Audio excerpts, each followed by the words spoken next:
A vessel is in the form of an inverted cone. Its height is 8 centimeter and the radius of its top, which is open, is 5 centimeter. It is filled with water up to the brim. इस question में आपके पास एक vessel है जिसका shape inverted कोन की तरह है। इस वेसल का हाइट आपको गिवन है 8 सेंटीमीटर, इसको h से डिनोट कर देते हैं, और ये वेसल ऊपर से ओपन है, ठीक, इसको कवर नहीं किया गया है। टॉप मोस्ट पॉइंट का रेडियस आपको गिवन है 5 सेंटीमीटर, इसको मैं r से डिनोट कर देता हूँ।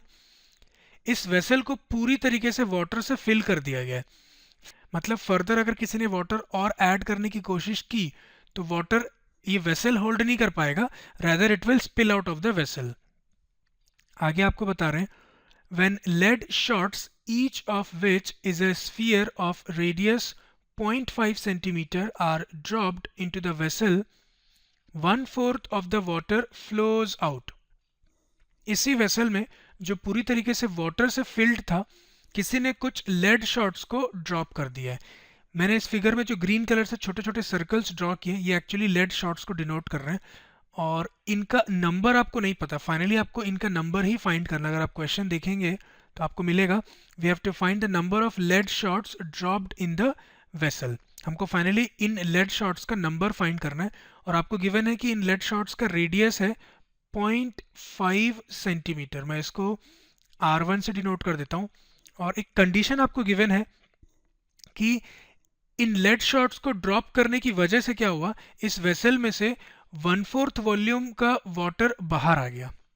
आपने फिजिक्स में आर्किमिडीज प्रिंसिपल पढ़ा है, उसी पे बेस्ड क्वेश्चन है ये। आपको मालूम है जितने वॉल्यूम का लेड शॉट्स हम इस वेसल में ड्रॉप करेंगे, उतने वॉल्यूम का वाटर इस वेसल से बाहर आ जाएगा। आपने 9th क्लास में पढ़ा आर्किमिडीज प्रिंसिपल, ठीक है, मैं उस पर डेप्थ में नहीं जाऊंगा। इस क्वेश्चन को सॉल्व करते हैं। Let us see the solution. सबसे पहले तो इन लेड शॉट्स के नंबर्स को हम अज्यूम कर लेते हैं। Let the number of lead shots dropped in vessel be x। Total x lead shots है, ऐसा हमने assume कर लिया है, और हमको इसी x की वैल्यू को फाइंड करना है। नाउ कंडीशन आपको मालूम है, वॉल्यूम ऑफ x स्फीयर्स, ये lead shots actually spherical shape के, तो मैं डायरेक्ट स्फीयर्स लिख देता हूँ, ठीक है। इन लेड शॉट्स का जो टोटल वॉल्यूम है, उतना ही वॉल्यूम वाटर का होगा जो बाहर निकला है, ठीक, is equal to volume of water displaced. ये हम लिख रहे हैं फ्रॉम आर्किमिडीज प्रिंसिपल, ठीक। वॉल्यूम ऑफ एक्स स्फीयर क्या होगा, x into volume of each sphere. Volume of sphere is given by 4/3 pi r cube, और सिंस मैंने स्फीयर्स की वॉल्यूम को R1 से डिनोट किया तो मैं यहाँ R1 लिख देता हूँ, is equal to volume of water displaced. आपको क्वेश्चन में गिवन है वाटर कितना डिस्प्लेस हुआ है, 1/4 of the volume of the vessel, ठीक, 1/4 of volume of vessel. Vessel का शेप कैसा है, कोनिकल, और कोन का वॉल्यूम होता है 1/3 of pi r square h, ठीक। नाउ वी हैव, इसको इम्प्लाइज दैट का सिंबल लगा देते हैं, x into 4/3 into pi. R1 आपके पास है 0.5 को 1/2 भी लिख सकते हैं, तो मैं 1/2 का यहाँ पे क्यूब कर देता हूँ, ठीक, 3 बार 1/2 को लिख देते हैं हम, is equal to 1/4 into 1/3 into pi, और कोन का रेडियस आपके पास था 5, इसका स्क्वायर कर दीजिए, इंटू हाइट, कोन का हाइट आपके पास है 8।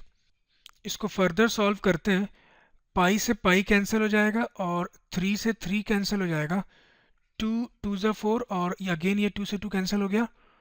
और मैं काम करता हूँ, x को LHS में रखते हैं, बाकी सारे टर्म्स को हम RHS में लेके चले जाते हैं। तो RHS में आपके पास बच रहा है 5 इंटू 5 इंटू 8, ये न्यूमिनेटर में बच रहा है, डिनोमिनेटर में आपके पास 4 है, और ये जो 2 है LHS का, ये जब RHS में आएगा तो ये न्यूमिनेटर बन जाएगा, ठीक। तो 4 2 ज़ा 8, 2 2 ज़ा 4, 4 5 ज़ा 20, 20 इंटू 5 इज 100। तो फाइनली x की वैल्यू आपने फाइंड करी है 100, और x क्या था, number of lead shots dropped in the vessel, यही आपको फाइंड भी करना था। So therefore number of lead shots dropped in the vessel dropped in the vessel is 100. This completes our solution. Let us see the sixth question.